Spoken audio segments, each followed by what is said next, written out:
우리에게 주시는 말씀은 이제부터 하나님께서 허락하신다면 요한 1서 말씀을 계속 증거하면서 함께 은혜 나누도록 하겠습니다. 신약성경 388면입니다. 1절에서 4절까지 말씀을 합독하시겠습니다.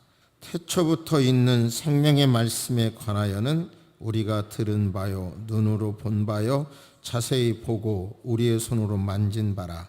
이 생명이 나타나신 바 된지라. 이 영원한 생명을 우리가 보았고 증언하여 너희에게 전하노니 이는 아버지와 함께 계시다가 우리에게 나타나신 바 된 이시니라. 우리가 보고 들은 바를 너희에게도 전함은 너희로 우리와 사귐이 있게 하려 함이니 우리의 사귐은 아버지와 그의 아들 예수 그리스도와 더불어 누림이라. 우리가 이것을 쓰면 우리의 기쁨이 충만하게 하려 함이라. 아멘. 한번 따라서 하십니다. 하나님은 생명이시다. 생명이신 하나님은 성부와 성자와 성령 한 분 하나님이 삼위로 계십니다. 한 분인데 세 분이 이 세 분으로 역사하시는 거죠. 신비한 거죠. 이 내용이 하나님께서도 우리도 하나지만 함께 다른 사람과 함께 하나 돼서 즉 서로 생명의 교제를 하면서 살도록 창조하셨습니다. 한 분 하나님이 세 분으로 역사하듯이 우리 한 사람 한 사람이 교제를 통해서 생명의 교제, 특별히 교제를 통해서 그렇게 살아가도록 한 거예요. 혼자 사는 것보다 함께 살아가야 하는 겁니다. 특별히 생명의 교제가 하나님 성부, 성자, 성령님과의 교제가 다른 어떤 교제보다도 소중하다는 말씀을 우선 노소용 씨 간증을 통해서 우선 말씀을 드리겠습니다. 노태우 전 대통령의 딸 노소영 씨가 대통령의 딸 재벌 기업 회장의 부인, 인터넷 찾아보니까 요즘 재판일로 계속 이름이 떠오르더군요. 미디어 아트 전문가, 전직 대학 교수 그런 명칭 외에도요. 요즘은 기도로 믿음의 가족을 일군 크리스찬으로 유명하더라고요. 요즘은 이어령 씨의 그 종교를 바꾸는 사건으로 굉장히 큰 이슈가 됐는데 이분의 간증으로 많은 화제가 되고 있더라고요. 많은 영향력이 있더라고요. 그분은 지금 노태우 전 대통령과 어머니 그리고 가족들까지도 전도했다고 하더군요. 근데 그분의 간증책에 이렇게 소개하고 있습니다. 아들이 소아 당뇨 난치병으로 평생 인슐린을 맞아야 한다는 통보를 받고 서울대학교 소아병동에 입원을 시켰는데요. 그때 자신은 몸과 마음이 지칠 대로 지친 한 해였다고 합니다. 교회 다닌 지 꽤 되었지만 예수님이 잘 이해가 되지도 않았다고 합니다. 그때 누더기를 입은 한 사람이 찾아왔는데 그분이 아이와 내가 누워있는 병상으로 다가와서 가만히 물끄러미 우리를 쳐다보았다는 겁니다. 그런데 그분이 바로 그렇게 만나고 싶었던 예수님이었다는 것을 나중에 알았대요. 당시에는 몰랐지만 맨발로 누더기를 입고 전철과 거리에서 복음을 전하는 맨발의 천사 최춘선 할아버지에 대한 다큐멘터리를 보다가 그분이 예수님이었구나 라는 것을 깨달았다고 합니다. 잘못하면 아이가 아파 죽을지도 모르고 남편의 회사는 망할지도 모르는 상황에서 누더기를 입은 예수님을 만난 이후 마음의 평안을 경험했다고 합니다. 청와대에서 살 때도 재벌가의 안주인으로 살 때도 느껴보지 못한 평안을 대학병원의 병실에서, 소아과 병실에서 찾았다고 간증청에 기록되어 있더라고요. 여러분, 청와대에서 느끼지 못했던, 재벌가 안주인 자리에서도 느끼지 못했던 그 두 곳이라고 하면 사람들이 생각하는 최고의 모든 걸 갖춘 것 아니겠어요? 그곳에서도 느끼지 못했던 그 평안을 예수님을 만남으로 얻었다고 하는데, 저와 여러분도 요한일서 강해를 듣는 동안 예수님과 친밀한 관계를 이루시게 되고, 뿐만 아니라 생명의 관계를 나누는 그러한 그룹에도 속하고, 또한 그런 것 속에서 더욱 생명을 풍성하게 느끼시고 행복자가 되시기를 주의 이름으로 축복합니다. 할렐루야, 할렐루야. 요한 일서의 저자는 요한복음, 요한계시록을 기록한 사도 요한 사도께서 기록했습니다. 요한복음, 요한계시록, 그리고 요한일서까지 기록했죠. 그의 형제는 누구죠? 야고보. 그리고 그의 직업은 베드로와 함께 어부 생활을 했던 어부이었고요. 그런데 그가 또 욕심도 있어 보여요. 형제 한 편은, 한 사람은 우편에, 한 사람은 좌편에, 하나는 영의정, 하나는 좌의정으로 세워주세요, 이런 청탁도 하는 걸 보면 꽤 욕심도 있어 보이는데요. 마가복음 3장에 보면 세베대의 아들 야고보와 야고보의 형제 요한이니 이 둘에게는 보아너게, 곧 우르의 아들이라는 이름을 주셨어요. 우르의 아들, 그러니까 번개의 아들. 여러 자료를 보면 성격이 대단했어요. 그런데 예수님의 근접거리에 있었죠. 늘 예수님의 중요한 사건에 제자 중에서 가장 가까이 있었고, 그리고 예수님이 운명하실 때 어머니 마리아를 향하여 이렇게 말하죠. 어머니, 이 사람이, 요한이 어머니의 아들입니다. 그리고 요한에게는 이분이 너의 어머니다. 그리고 그렇게 말함으로 친밀감을 확실하게 드러냈죠.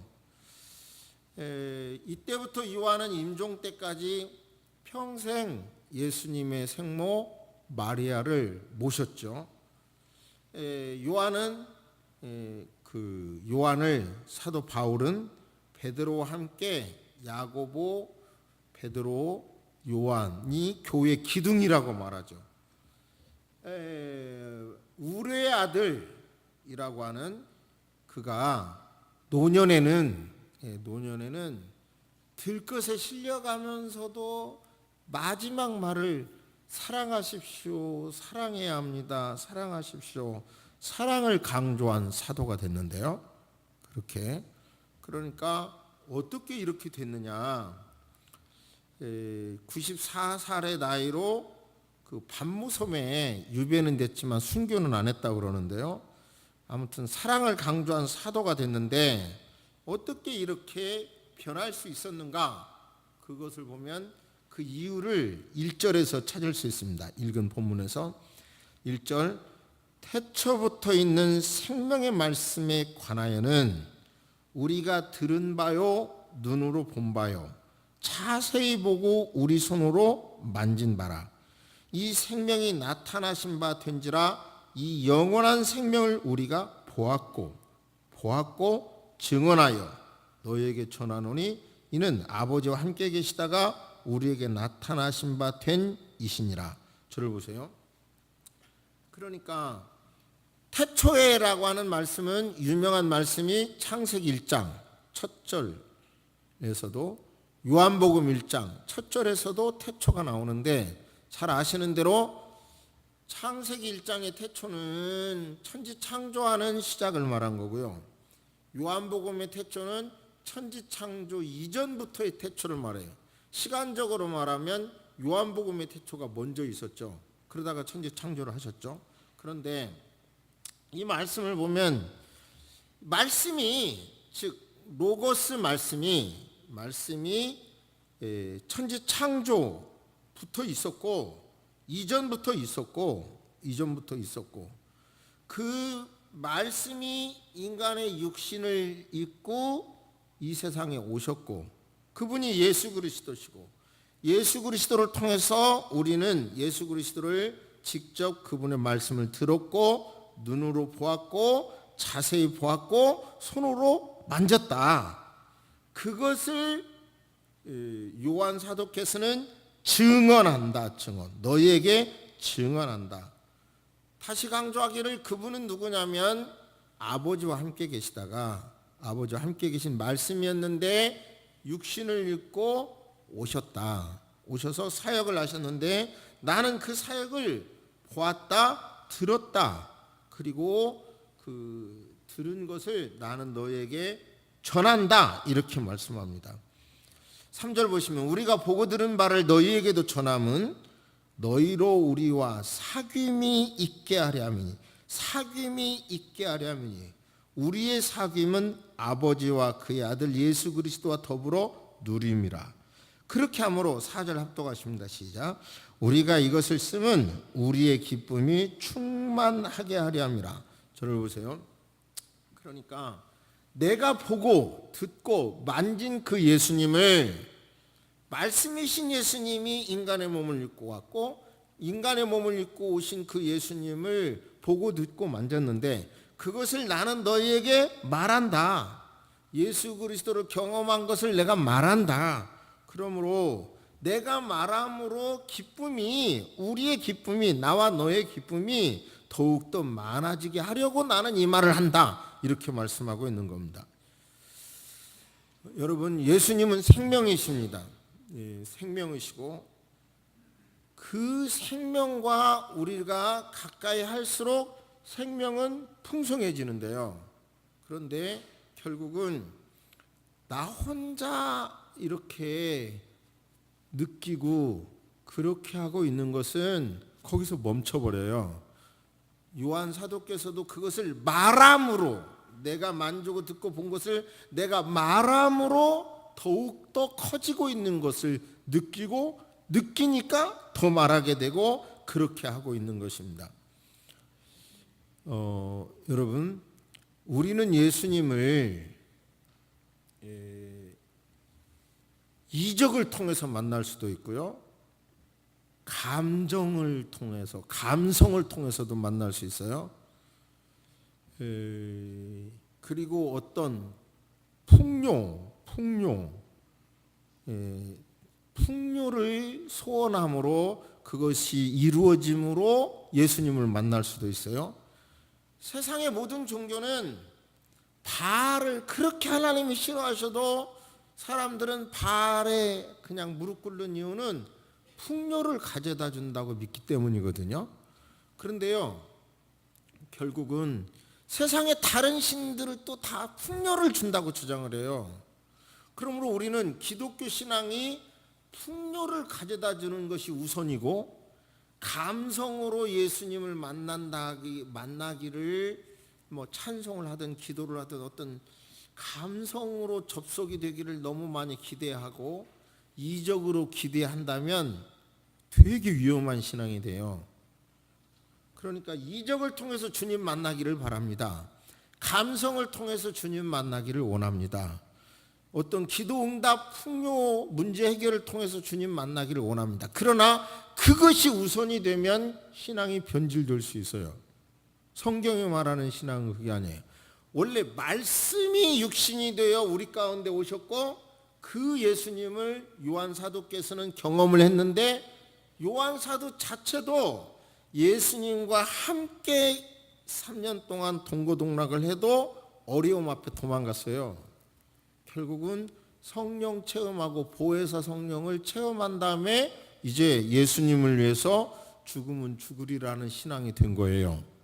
그러니까 여기서 중요한 것은 저와 여러분도 예수님을 직접 지금은 만날 수도 없지만 성령을 통해서 말씀을 통해서 성령 안에서 말씀을 통해서 예수님을 만나는 거예요. 우리는 다시 정확히 말합니다. 성령 안에서 말씀을 통해서 예수님을 만나는 거예요. 아까 참회 기도 시간에 우리는 하나님의 음성을 어디서 들어요? 성경을 통해서도 듣지만 또는 우리는 이 가을에 자연을 통해서도 하나님의 음성을 들어야 되죠. 신문을 통해서도 하나님의 음성을 들어야 돼요. 여러분 요즘 같은 막 엄청난 뉴스가 쏟아지는 이런 때에 여러분 그 속에서 하나님의 음성 들어야 돼요. 그리고 그냥 매스컴에서 막 이렇게 쏟아붓는 소리가 다 진실이라고 믿으면 바보예요. 이 핵심이 뭔가 자꾸 생각하고 기도해 봐야 돼요. 바보라는 단어는 취소합니다. 그럼 어리석게 살기 쉬워요. 그렇게 하면요. 정말 의도를 가지고 택시 운전 영화 보지는 못했지만 그 예고편 봤는데 광주 사태에 나온 그것을 그 영화화 했더군요. 택시 운전. 근데 택시 운전 그 예고편만 봐도 그 당시 언론이 얼마나 거짓말해요. 수많은 사람이 막 무더기로 쏟아지는데 한두 명 왔다고 하고 서울에서 간첩이 내려갔다고 그 당시 그렇게 언론 보도했잖아요. 그 언론이 맞아요? 지나놓고 보니까 아니잖아요. 그러니까 뭔가 우리는 하나님의 음성을 뉴스 속에서도 들어야 하는데 자꾸 기도하면서 꿰뚫어 보려는 의식을 가지시기를 주의 이름으로 축복합니다. 자꾸 음성을 들어야 돼요. 그러니까 예수님을 꼭 진실로 만나야 되는데 그런 것은 보조 감성으로 찬양을 은혜롭게 들을 때도 막 은혜가 되잖아요. 그거 거부하면 안 돼. 그렇죠? 그런데 핵심은 말씀을 통해서 성경에 기록된 말씀을 통해서 예수님을 만나리라. 그 속에서 예수님을 만나야 돼요. 목적 소원을 위해서 만난다? 그것도 되게 위험해요. 다 아무튼 예수님을 먼저 만나시기를 주의 이름으로 축복합니다. 아멘. 내가 그러면 예수님을 만났냐 안 만났냐? 그 바로미터 진단을 해드리겠습니다. 5절 말씀 읽습니다. 우리가 그에게서 듣고 너희에게 전하는 소식은 이것이니 곧 하나님은 빛이시라 그에게는 어둠이 조금도 없으시다는 것이니라. 만일 우리가 하나님과 사귐이 있다 하고 어둠에 행하면 거짓말을 하고 진리를 행하지 아니함이거니와. 저를 보세요. 예수님과 만난 사람은 어둠에 있지 않아요. 서울의 어느 유명 교회 목사님의 설교를 인터넷에서 봤어요. 내용이 이것입니다. 그분은 다른 어떤 의식 있는 설교를 하는 분으로 유명한데요. 어느 분이 그 목사님에게 편지를 보냈어요. 편지 내용이 제 남편은 장로입니다. 저는 권사입니다. 교회를 섬겼는데요. 제가 암과 투병하는 동안 남편이 다른 여자를 만나서 동거하고 있습니다. 그런데 동거하면서 목사님이 담임하고 있는 교회를 출석하고 있습니다. 그러고 있는 거예요. 지금 출석하고 있습니다. 그 목사님은 그분이 누군지는 모르지만 당신이 지금 드리는 예배는 하나님께 예배를 드리는 것입니까? 아니면 당신의 어떤 정당화를 위해서 드리는 것입니까? 당신의 예배를 생각하세요. 소리치더라고요. 그러니까 하나님과 사귐이 있는 사람은 바로 짐짓죄 이런 데서 멀어지도록 돼 있다 이런 말씀이에요. 하나님과 사귐이 있는 사람은 미래에 대해서도 어두움이 없습니다. 이제 저도 어느 틈에 나이가 먹었죠. 그런데 옛날에 보면 특별히 장례식 때 보면 이렇게 노인들 보면 잡수던 약이 되게 많더라고요. 그 운명한 자리를 보면 잡수시던 약이 많아.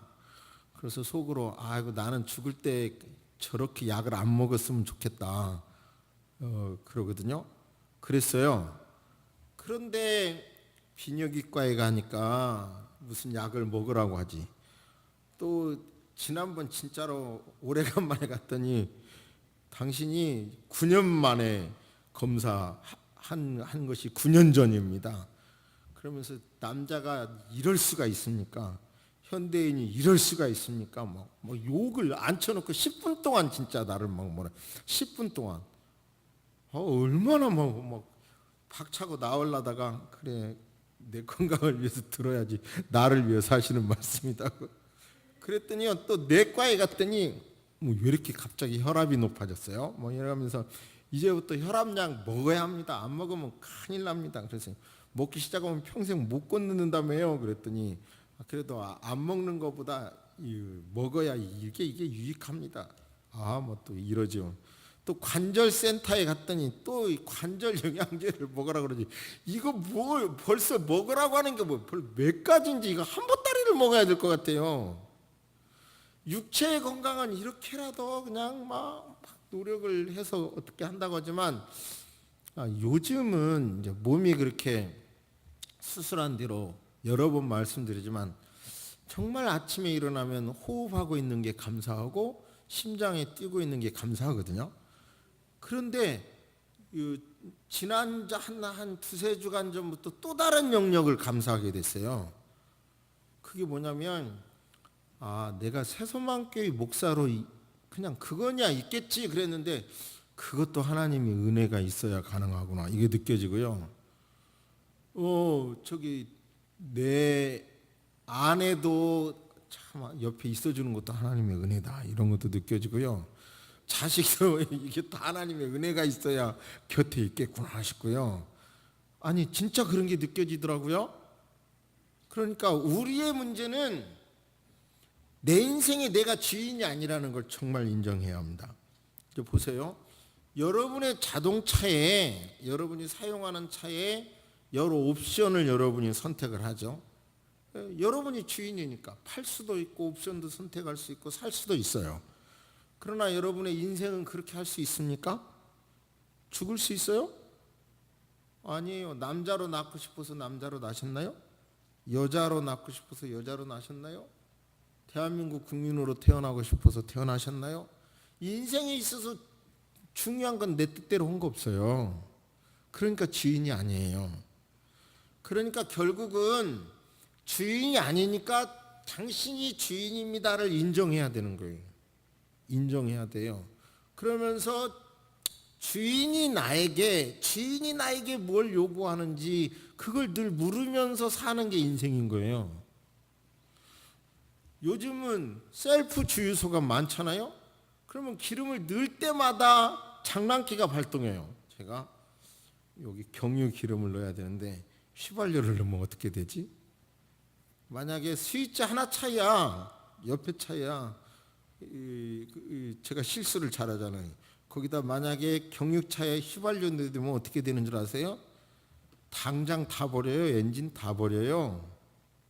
그러니까 만든 회사에서 만든 대로 주유를 해야 되죠. 휘발유든 기름이든 가스든 마찬가지요. 우리가 주인이 아니고 하나님이 주인이면 우리 각자에게 네가 어떻게 해야 생명을 받는다, 어떻게 해야 힘이 계속 난다, 이게 다 정해져 있어요. 우리에게. 제발 인정합시다. 할렐루야. 그러니까 우리는 하나님이 생명을 주시는 분이고 하나님의 말씀을 먹어야 되고, 할렐루야. 중요한 것은 하나님의 말씀을 먹은 사람들끼리 교제를 해야 되는 거예요. 여기 요한 사도께서도 내가 눈으로 보았고 손으로 맞고 귀로 들은 것을, 자기가 경험한 것을 이제 다른 사람에게 말하고 있잖아요. 그렇게 말함으로 더욱더 충만해지는 거예요. 여러분, 예수님을 만나면 빛 속에 거하는데 몇 주 전에 말씀했죠. 그 빛은 태양의 빛이 아니라 하나님이 주시는 빛이고, 그 빛은 공허와 혼돈과 무질서를 해결하는 빛이고요. 그러므로 우리가 예수님을 만났다면 미래에 대해서 긍정으로 생각하는 마음이 있어야 돼요. 믿음이 있어야 돼요. 할렐루야, 할렐루야. 그러니까 내 미래가 도대체 불안해도 어느 시점에 갑자기, 저도 지난주 한 3주간 동안 어떤 사건으로 막 불안이 밀려오더라고요. 막 판결문을 찾아보고 뭐 노력을 다 하고, 결론은 쉽지가 않고 하나님이 도와주셔야겠습니다. 결론은 이건데요.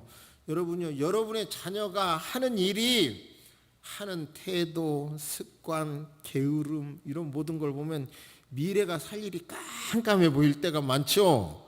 그래도 여러분, 하나님, 내가 기도하고 그러면 하나님이 좋은 길로 인도해 주실 것입니다. 이렇게 밝게 말해야 돼요. 밝게 생각하시기를 주의 이름으로 축복합니다. 할렐루야. 주님을 만난 사람은 어두움이 없는 거라니까요. 주님을 만났으면 주님이 주시는 빛이 흑암과 공허와 무질서를 해결해 주신다는 것을 믿어야 돼요. 그러므로 우리는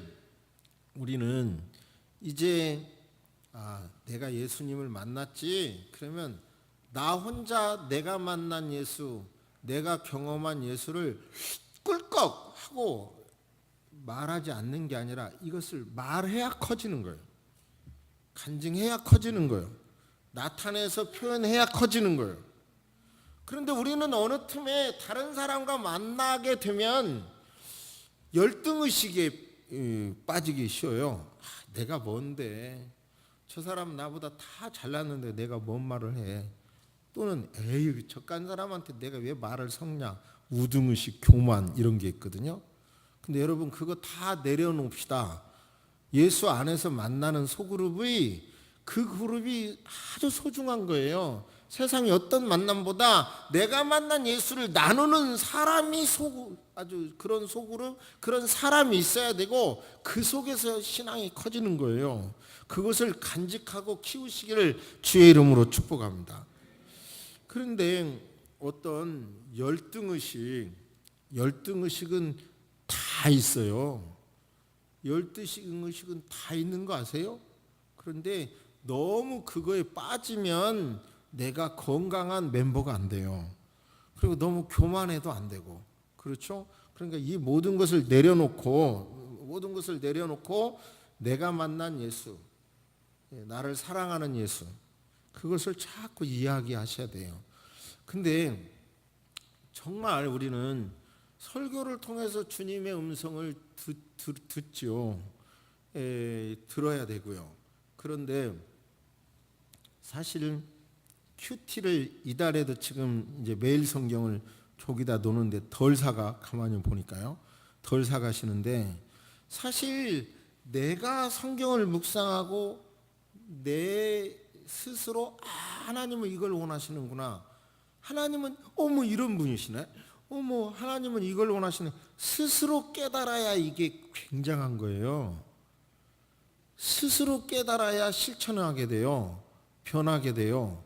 할렐루야, 할렐루야. 스스로 깨달아요. 남이 말해서 깨달으면요, 크게 변화되지가 않아요. 그래서 스스로 특별히 청년들 같은 경우 얼마나 나름대로 지식이 많아요. 배운 게 많고 가능성이 많아. 그리고 그 가능성은 잘못될 가능성도 많아. 그렇기 때문에 저들이 가진 그 많은 능력을 바로 바른 길로 가기 위해서는 바로 하나님의 말씀을 먹고, 내가 먹은 말씀을 다른 사람에게 말하고, 서로 듣고 기도하고, 이런 문제를 기도하는 그런 소그룹이 절대로 필요한 겁니다. 그게 없이는 어디로 튈지 모르는 거예요. 우리 모두라도, 목사인 저라도 마찬가지고요. 이 모두가 마찬가지입니다. 아무튼 혼자, 성부, 성자, 성령님도 혼자가 아니라 세 분이 동역하시잖아요.